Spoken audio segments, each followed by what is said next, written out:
ছাত্ৰ ছাত্ৰীসকল শিক্ষক বন্ধুসকল আমি আজি বিশেষকৈ শিক্ষা বিষয়ৰ মেজৰ কোৰ্সৰ 6 সেমিষ্টাৰৰ প্ৰথমখন যিখন কাকত ডেভেলপমেণ্টেল সাইকোলজি এই কাকতৰ প্ৰথম অধ্যায়টোৰ বিষয়ে আলোচনা কৰিবলৈ ওলাইছো আৰু এই আলোচনা কালত নতুন যে পাঠ্যক্ৰম এখিনি পুৰণি পাঠ্যক্ৰমৰ বিষয়বস্তু নতুন যিখিনি CBCS ৰ ছাত্ৰ-ছাত্ৰী বিশেষকৈ সেকেন্ড সেমৰ ছাত্ৰ-ছাত্ৰী তেওঁলোকৰ কাৰণে তেওঁলোকৰ যে এডোলেসেন্ট সাইকোলজি নতুবা কিশোৰ-কিশোৰীসকলৰ মনোবিজ্ঞান সেই বিষয়বস্তুৰ লগত এই কথাখিনিৰ সংযোগ আছে সম্বন্ধ আছে গতিকে যদিও প্ৰত্যক্ষভাৱে আজিৰ এই ক্লাছটো ষষ্ঠ ষান্মাসিকৰ সেমিষ্টাৰ সিস্টেমৰ ষষ্ঠ ষান্মাসিকৰ বা 6 সেমিষ্টাৰৰ ছাত্ৰ-ছাত্ৰীসকলৰ কাৰণে চইচ বেস ক্ৰেডিট বেস সিস্টেমৰ সেকেন্ড সেমিষ্টাৰৰ সাইকোলজি অফ এডোলেসেন্ট সেই পেপাৰখনৰ ছাত্ৰ-ছাত্ৰীসকলৰ কাৰণেও দৰকাৰী হ'ব গতিকে মই সেকেন্ড সেমৰ ছাত্ৰ-ছাত্ৰীসকল আৰু 6 সেমিষ্টাৰৰ ছাত্ৰ-ছাত্ৰীসকলৰ প্ৰতি বিশেষভাৱে অনুৰোধ ৰাখিছো তোমালোকে এই বিষয়বস্তু অধ্যয়ন কৰিবা যোৱাকালি আমি এটা ক্লাছ কৰিছিলো যেটো ক্লাছত দুইটা সেমিষ্টাৰ আৰু CBCS কোৰ্সৰ 6 সেমিষ্টাৰ আৰু সেকেন্ড সেমিষ্টাৰৰ প্ৰতি লক্ষ্য ৰাখি আমি সেই ক্লাছটোত বিকাশ সম্বন্ধীয় কিছু কথা তাৰ যিখিনি প্ৰাৰম্ভিক কথা এই কথাখিনি আলোচনা কৰিছিলো আজি প্ৰত্যক্ষভাৱে আমি 6 সেমিষ্টাৰৰ ডেভেলপমেণ্টেল সাইকোলজিৰ প্ৰথম অধ্যায়ৰ বিষয়বস্তুলৈকে যাব খুজিছো আৰু যাওঁতে এই বিষয়বস্তুলৈকে যাওঁতে আমি নিশ্চিতভাৱে সেকেন্ড সেমিষ্টাৰ অথবা দ্বিতীয় ষান্মাসিক যিসকল CBCS ৰ তেওঁলোকৰ কথাখিনি লক্ষ্য ৰাখিছো গতিকে যিসকল ছাত্ৰ-ছাত্ৰীয়ে গভীৰভাৱে মনোযোগ প্ৰদান কৰিব তেওঁলোকে ষষ্ঠ ষান্মাসিক আৰু দ্বিতীয় ষান্মাসিকৰ 6 সেমিষ্টাৰত বিশেষকৈ ডেভেলপমেণ্টেল সাইকোলজি আৰু সেকেন্ড সেমিষ্টাৰত সাইকোলজি অফ এডোলেসেন্সৰ কাৰণে একেটা বিষয়বস্তুৰ পৰা বহু বিষয়বস্তু বিচাৰি পাব ছাত্ৰ-ছাত্ৰীসকল মানুহৰ জীৱনৰ বিকাশ সম্বন্ধীয় সাধাৰণ কথাখিনি গুৰুতে তোমালোকক কালি কৈছিলো বিকাশৰ দুটা স্তৰ মূলত আমি পাওঁ এটা জন্মৰ পূৰ্বৱৰ্তী অৱস্থা বা স্তৰ আৰু আনটো হৈছে জন্মৰ পৰৱৰ্তী অৱস্থা বা স্তৰ জন্মৰ পূৰ্বৱৰ্তী অৱস্থাত শিশুটো মাতৃগৰ্ভত সংস্থাপিত হয় আৰু মাতৃগৰ্ভত তিনিটা স্তৰ অতিক্ৰম কৰে যিটো সময়ত মাতৃগৰ্ভত ভ্ৰূণ এটা সংস্থাপিত হয় সেই মুহূৰ্তটোৰ পৰা 4 দিনলৈকে গৰ্ভধাৰণৰ স্তৰ 4 দিনৰ পৰা 56 দিনলৈকে অৰ্থাৎ 8 সপ্তাহলৈকে ভ্ৰূণৰ স্তৰ 8 সপ্তাহৰ পৰা 266 দিন আৰু কেতিয়াবা 270 দিনলৈকে গড় হিচাপে 270 ডেজ 270 দিনলৈকে পৰিপক্ক ভ্ৰূণৰ স্তৰ আৰু 270 দিনৰ পিছত শিশু এটা জন্ম হয় এই জন্ম প্ৰক্ৰিয়া বিচিত্ৰ আৰু এই জন্মৰ পিছৰ যি বিকাশৰ গতি সেই গতিক আমি মূলত 4টা ভাগত ভাগ কৰিছো সেই 4টা ভাগ হৈছে বা শৈশৱকাল বাল্যকাল কৈশোৰকাল আৰু পৰিপক্কতাৰ কাল অথবা প্ৰাপ্তবয়স্ক কাল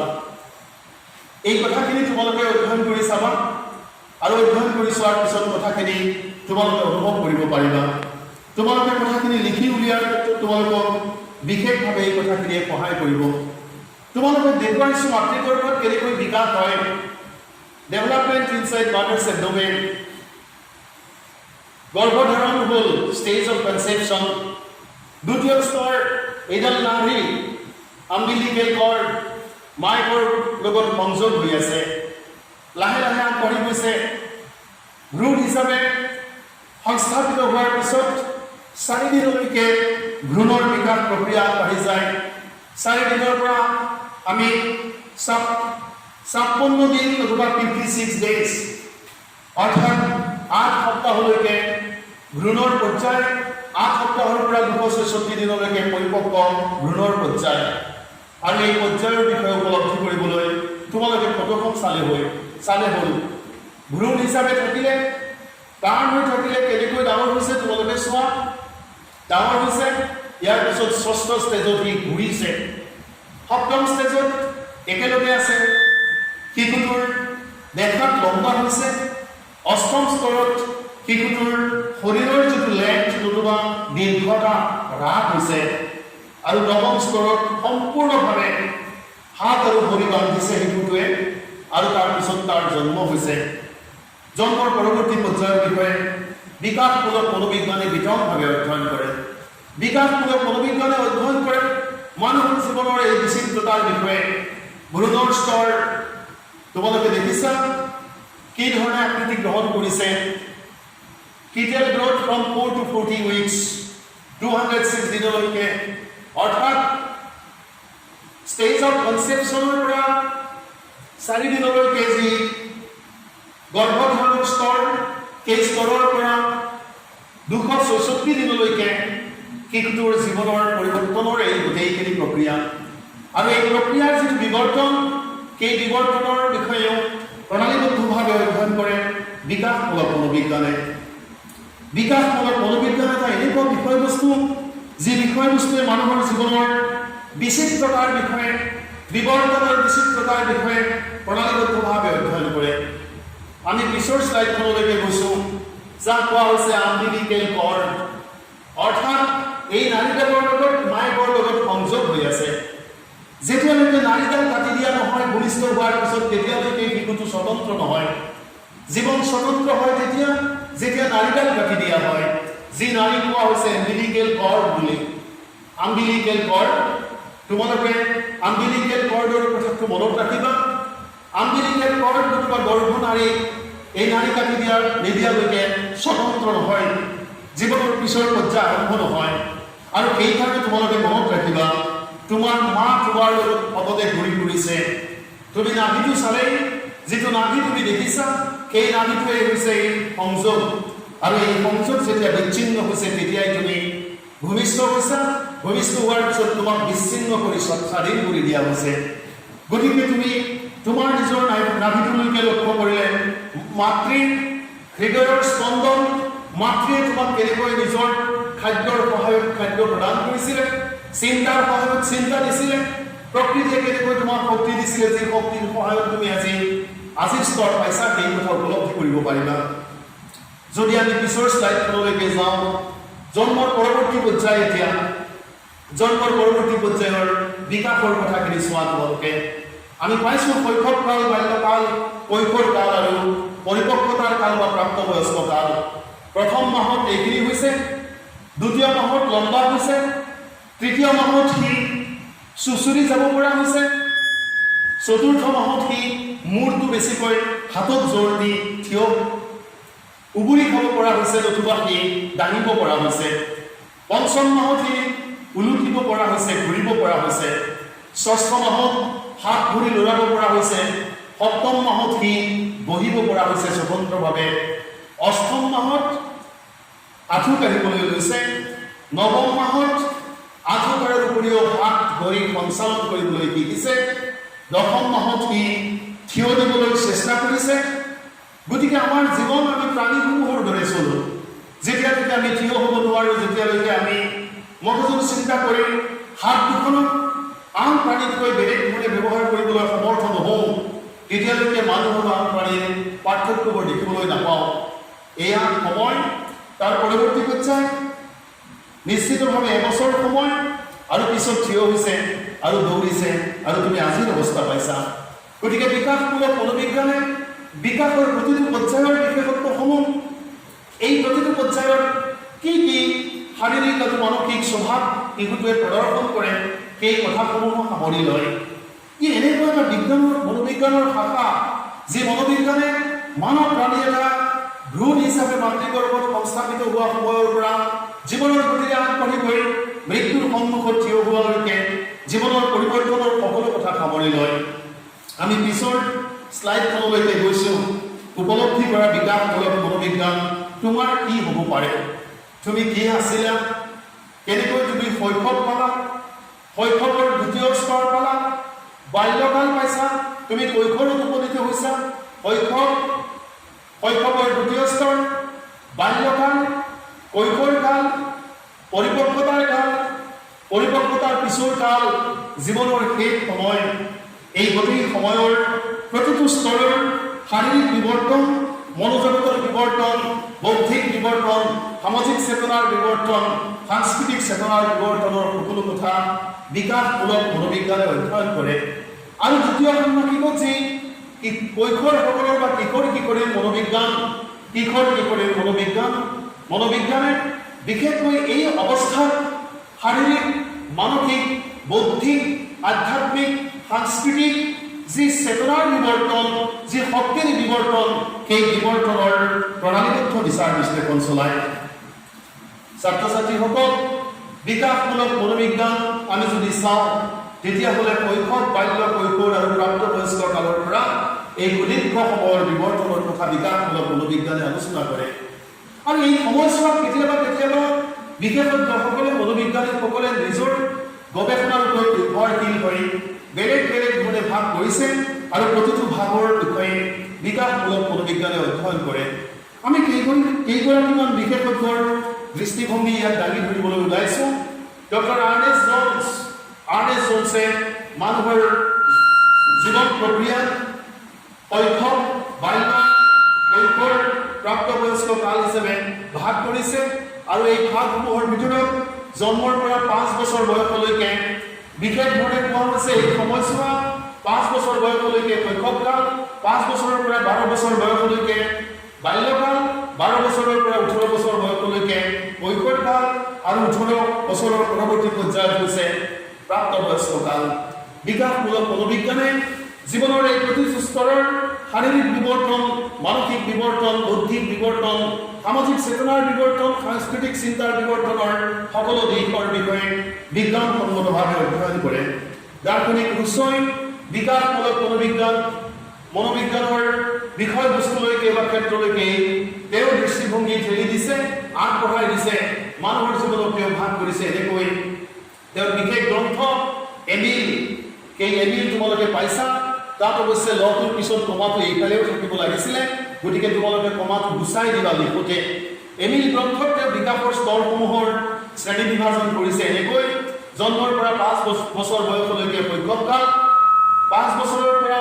12 বছৰ বয়সলৈকে বাল্যকাল, 12 বছৰ বয়সৰ পৰা 15 বছৰ বয়সলৈকে আগতীয়া কৈশোৰকাল আৰু 15 বছৰৰ পৰা 20 বছৰ বয়সলৈকে শেহতীয়া কৈশোৰকাল। আৰু বিকাশমূলক মনোবিজ্ঞানৰ মূল কাম হৈছে বিকাশৰ প্ৰতিটো স্তৰৰ বিষয়ে প্ৰণালীবদ্ধ অধ্যয়ন চলোৱা। আৰু এডলেচেণ্ট সাইকোলজি বা কিশোৰ কিশোৰীসকলৰ মনোবিজ্ঞানৰ কাম হৈছে মানৱ প্ৰাণী এটাৰ বিৱৰ্তন আৰু বিকাশৰ, বিশেষকৈ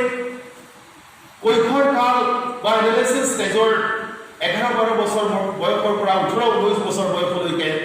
যি সময়, সেই সময়ৰ বিশেষ ধৰণৰ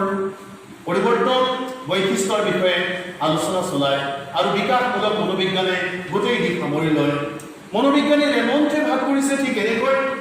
জন্মৰ পৰা 3 বছৰ বয়সলৈকে কেঁচুৱা কাল।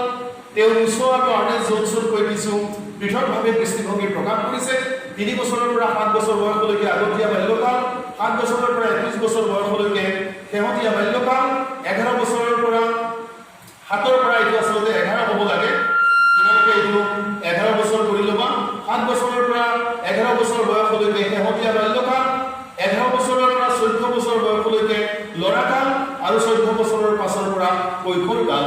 এইটো তোমালোকে শুদ্ধ কৰি ল'বা। 7 বছৰৰ পৰা 11 বছৰ বয়সলৈকে শেহতীয়া বাল্যকাল, 11 বছৰ বয়সৰ পৰা 14 বছৰ বয়সলৈকে ল'ৰাকাল আৰু 14 বছৰৰ পাছৰ পৰা কৈশোৰকাল। গতিকে ৰেমণ্ডে এনেকৈ ভাগ কৰিছে। আৰু বিকাশমূলক মনোবিজ্ঞানে এই প্ৰতিটো কালৰ বা সময়ৰ শাৰীৰিক আৰু মানসিক তথা বৌদ্ধিক বিৱৰ্তনৰ বিষয়ে প্ৰণালীবদ্ধ অধ্যয়ন চলায়।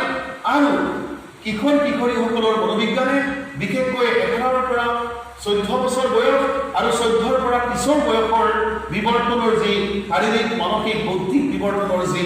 বিশেষত্ব, সেই বিশেষত্বৰ বিষয়ে আলোচনা কৰে। শিক্ষাবিদ ৰায়বাৰ্ণে অলপ বেলেগকৈ শ্ৰেণী বিভাজন কৰিছে। তেওঁ 0-ৰ পৰা 3 বছৰলৈকে জীৱনৰ প্ৰাৰম্ভিক কাল, আৰম্ভণিৰ কাল। ঠিক তেনেকৈ আগতীয়া বাল্যকালক তেওঁ 3-ৰ পৰা 6 বা 7 বছৰ বয়সৰ সময় বুলি কৈছে। আৰু এই সময়ছোৱাক তেওঁ মানসিক বিকাশৰ স্তৰ হিচাপে তেখেতে বিভাগ উল্লেখ কৰিছে বিকাশ প্ৰাপ্তিৰ সময় হৈছে 6 পৰা 7 বছৰ বয়সলৈকে আৰু এই 6-7 বছৰৰ পৰা 8 বছৰলৈকে বিকাশ প্ৰাপ্তি হৈছে 6-7 বছৰৰ পৰা 8 বছৰ বয়সলৈকে আৰু এই সময়ছোৱাত ৰায়বাৰ্ডে দৈহিক বিকাশৰ স্তৰ হিচাপে উল্লেখ কৰিছে 8 বছৰ বয়সৰ পৰা 12 বছৰ বয়সলৈকে হৈছে শেহতীয়া বাল্যকাল আৰু এই সময় হৈছে মানসিক বিকাশৰ কাল বা স্তৰ 12 পৰা 14 বছৰ হৈছে আগতীয়া কৈশোৰ কাল আৰু এই সময় হৈছে দৈহিক বিকাশৰ স্তৰ শেহতীয়া কৈশোৰ কাল হৈছে 14 পৰা 18 এই সময়খিনি আৰু এইখিনি হৈছে মানসিক বিকাশৰ স্তৰ তোমালোকে বিকাশমূলক মনোবিজ্ঞানৰ বিষয়ে যেতিয়া লিখিবা তেতিয়া বিকাশৰ প্ৰতিটো স্তৰ যি বিভাজন কৰিছে বিশেষজ্ঞসকলে সেই স্তৰৰ বিষয়ে প্ৰণালীবদ্ধ বিচাৰ বিশ্লেষণ কৰা তাৰ সমস্যাসমূহৰ বিষয়ে আলোচনা কৰা সমস্যাসমূহ সমাধানৰ কাৰণে পথ নিৰ্দেশনা প্ৰদান কৰাকে বিকাশমূলক মনোবিজ্ঞানৰ মূল কাম হিচাপে তোমালোকে উল্লেখ কৰিব পাৰা আমি পিছলৈ আহিছো তোমালোকে জানা সুইচ মনোবিজ্ঞানী জা পিয়াজে আৰু পিয়াজে মূলত কগনিটিভ ডেভেলপমেণ্ট প্ৰজ্ঞাত্মক বিকাশৰ বিষয়ে তেওঁ গৱেষণা কৰিছিলে আৰু বিকাশৰ স্তৰ বিভাজন কৰিবলৈ যাওঁতে তেওঁ কগনিটিভ বা জা পিয়াজে কগনিটিভ ডেভেলপমেণ্ট নতুবা প্ৰজ্ঞানাত্মক বিকাশৰ দিশৰ পৰা মানুহৰ জীৱনৰ শ্ৰেণী বিভাজন কৰিছে জন্মৰ পৰা 2 বছৰ বয়সলৈকে সংবেদন সঞ্চালনৰ স্তৰ বুলি কৈছে তেওঁ অৰ্থাৎ আমি ইন্দ্ৰিয়সমূহৰ বিকাশ হয় নাক কাণ ছাল চকু আৰু জিভা এই পঞ্চ ইন্দ্ৰিয় যাক মনৰ দুৱাৰ আৰু আত্মাৰ খিৰিকী বুলি কোৱা হৈছে এই মনৰ দুৱাৰ আৰু আত্মাৰ খিৰিকীৰ সহায়ত বিশ্ব জগতৰ লগত আমাৰ সংযোগ স্থাপন হয় আৰু এই সংযোগৰ দ্বাৰা মনৰ বিকাশ হয় 2 বছৰ বয়সৰ পৰা 6 বছৰ বয়সলৈকে প্ৰাক কাৰ্যকৰীকৰণৰ স্তৰ অৰ্থাৎ এই সময়ছোৱাত পৃথিৱীৰ লগত আমাৰ সংযোগ আৰু সম্বন্ধ হোৱাৰ পিছত যি বিশেষ ধৰণৰ চেতনা আমি লাভ কৰিছো সেই চেতনা আমি কিছু পৰিমাণে জীৱনৰ ক্ষেত্ৰত প্ৰয়োগ কৰিবলৈ সক্ষম আৰু সমৰ্থ হওঁ 6 বছৰ বয়সৰ পৰা 11 বছৰ 12 বছৰ বয়সলৈকে বাস্তৱ কাৰ্যকৰীকৰণৰ স্তৰ যি জ্ঞান অভিজ্ঞতা আৰু আমি লাভ কৰিছো জ্ঞান অভিজ্ঞতা আৰু চেতনা লাভ কৰিছো সেই জ্ঞান অভিজ্ঞতা আৰু চেতনা আমি আমাৰ জীৱনৰ ক্ষেত্ৰত প্ৰয়োগ কৰিবলৈ সক্ষম আৰু সমৰ্থ হওঁ 11 বছৰ বয়সৰ পৰা 14-15 বছৰ বয়সলৈকে আনুষ্ঠানিক কাৰ্যকৰণৰ স্তৰ আমি গোটেই কথাবোৰ যথাযথভাৱে জীৱনৰ আন ক্ষেত্ৰ যেনেকৈ সামাজিক ক্ষেত্ৰ আৰু বৌদ্ধিক ক্ষেত্ৰ সাংস্কৃতিক ক্ষেত্ৰ সভ্যতাৰ বিৱৰ্তনৰ ক্ষেত্ৰত এই কথাবোৰ আমি প্ৰয়োগ কৰিবলৈ সক্ষম আৰু সমৰ্থ হওঁ আমাৰ জ্ঞানৰ বিকাশ হয় আৰু সেই বিকাশ প্ৰক্ৰিয়াৰ প্ৰয়োগৰ সহায়তে আমি সভ্যতা সংস্কৃতিৰ পৰিৱৰ্তন আৰু গতিশীলতা প্ৰদান কৰিবলৈ সক্ষম আৰু সমৰ্থ হওঁ গতিকে বিকাশমূলক মনোবিজ্ঞানে বিকাশৰ এই ভিন্ন পৰ্যায়ৰ দৈহিক মানসিক আধ্যাত্মিক বৌদ্ধিক আবেগিক বিকাশৰ বিশেষত্বসমূহ সমস্যাসমূহ আৰু প্ৰয়োজনসমূহৰ বিষয়ে প্ৰণালীবদ্ধভাৱে অধ্যয়ন চলায় আমি পিছলৈ আহিছো এই গোটেই কথাবোৰ সামৰি অৰ্থাৎ যিসকল বিশেষজ্ঞই শ্ৰেণী বিভাজন কৰি আমাক দেখুৱালে এই শ্ৰেণী বিভাজনৰ গোটেই কথাখিনি সামৰি আমি আমাৰ দৃষ্টিভংগীৰে যেতিয়া মানুহৰ জীৱন প্ৰক্ৰিয়াৰ শ্ৰেণী বিভাজন কৰোঁ বিশেষকৈ জন্মৰ পৰৱৰ্তী পৰ্যায়ৰ বিকাশ প্ৰক্ৰিয়াৰ শ্ৰেণী বিভাজন কৰোঁ তেতিয়া মূলত আমি এইখিনি শৈশৱ কাল বাল্যকাল কৈশোৰ কাল আৰু প্ৰাপ্তবয়স্ক কাল অথবা পৰিপক্কতাৰ কাল হিচাপে এই 4টা কালৰ কথা পাওঁ আৰু এই 4টা কালত জীৱৰ বিৱৰ্তন ঘটিল জীৱৰ পৰিৱৰ্তন হ'ল যি পৰিৱৰ্তন শাৰীৰিক হ'ব পাৰে মানসিক হ'ব পাৰে যি পৰিৱৰ্তন বুদ্ধিক হ'ব পাৰে সাংস্কৃতিক হ'ব পাৰে নতুবা অন্যান্য ধাৰ্মিক চিন্তা বা চেতনাৰ পৰিৱৰ্তন হ'ব পাৰে এই সকলো পৰিৱৰ্তনৰ গোটেই কথাবোৰ বিকাশমূলক মনোবিজ্ঞানে সামৰি লয় নিজৰ পৰিধিৰ অন্তৰ্ভুক্ত কৰি লয় নিজৰ ক্ষেত্ৰৰ ভিতৰত অন্তৰ্ভুক্ত কৰি লয় আৰু প্ৰতিটো কথাৰ পুংখানুপুংখ বিচাৰ বিশ্লেষণ চলায় বিজ্ঞানসন্মত বিচাৰ বিশ্লেষণ চলায় বিকাশমূলক মনোবিজ্ঞানৰ পৰিসৰৰ ইমানবোৰ বিস্তাৰিত বিষয়বস্তু পৰিসৰৰ ভিতৰত অন্তৰ্ভুক্ত হৈ থকাৰ পিছত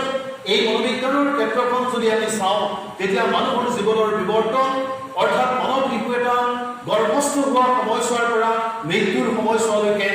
দুটা সময়ত জন্মৰ পূৰ্বৱৰ্তী অৱস্থা আৰু পৰৱৰ্তী অৱস্থাৰ বিকাশৰ সকলো স্তৰ সামৰি বিকাশ প্ৰক্ৰিয়াৰ বিশেষত্বসমূহ সমস্যাসমূহ আৰু এই সমস্যাৰ সমাধান সূত্ৰ আগবঢ়াই দিয়াৰ ক্ষেত্ৰত বিকাশমূলক মনোবিজ্ঞানে বিশেষ ধৰণে আগভাগ লয় আৰু কৈশোৰ কালৰ মনোবিজ্ঞান বা কিশোৰ কিশোৰীসকলৰ মনোবিজ্ঞানে কৈশোৰ কালৰ সমস্যাসমূহ, কৈশোৰ কালৰ পৰিৱৰ্তনসমূহ, শাৰীৰিক পৰিৱৰ্তন, মানসিক পৰিৱৰ্তন, সামাজিক পৰিৱৰ্তন, সাংস্কৃতিক পৰিৱৰ্তন, বৌদ্ধিক পৰিৱৰ্তন আৰু সভ্যতাৰ বিৱৰ্তনত এই বিশেষ স্তৰত উপনীত হোৱা লোকসকলৰ ভূমিকাৰ বিষয়ে আলোচনা কৰে, সমস্যাসমূহৰ বিষয়ে আলোচনা কৰে, সমস্যাসমূহ সমাধান কৰাৰ কাৰণে যি উপায় সেই উপায়ৰ বিষয়ে আলোচনা কৰে। তোমালোকক আজিলৈ এই বিষয়বস্তুখিনি তোমালোকে অধ্যয়ন কৰিবা। আমি পৰৱৰ্তী ক্লাছত বা নেক্সট ক্লাছত আমি বিকাশৰ বৈশিষ্ট্যসমূহ বিশেষ ধৰণে আলোচনা কৰিম, কাৰণ বিকাশমূলক মনোবিজ্ঞানৰ অন্যতম গুৰুত্বপূৰ্ণ আলোচনাৰ বিষয়বস্তু হৈছে বিকাশৰ বৈশিষ্ট্যসমূহৰ বিষয়ে আলোচনা কৰা, বিকাশৰ সমস্যাসমূহৰ বিষয়ে আলোচনা কৰা আৰু বিকাশৰ সমস্যাসমূহ সমাধানৰ উপযুক্ত পথ নিৰ্দেশনা প্ৰদান কৰা। মই তোমালোকক ধন্যবাদ জনাইছোঁ। আশা ৰাখিছোঁ তোমালোকে গোটেই কথাখিনি সুন্দৰভাৱে ফটোগ্ৰাফখিনিও তোমালোকে চাবা আৰু চোৱাৰ পিছত নিজৰ জীৱনৰ ফালে তোমালোকে লক্ষ্য কৰিবা আৰু যিবোৰ পৰিৱৰ্তন তোমালোকৰ জীৱনত সংঘটিত হৈছিল সেই গোটেই কথাবোৰ সামৰি তোমালোকে পৰীক্ষাৰ কাৰণে গোটেই কথাখিনি সুন্দৰভাৱে লিখি উলিয়াবা। পুনৰাই ধন্যবাদ জনাইছোঁ। কুশলে থাকা তোমালোক।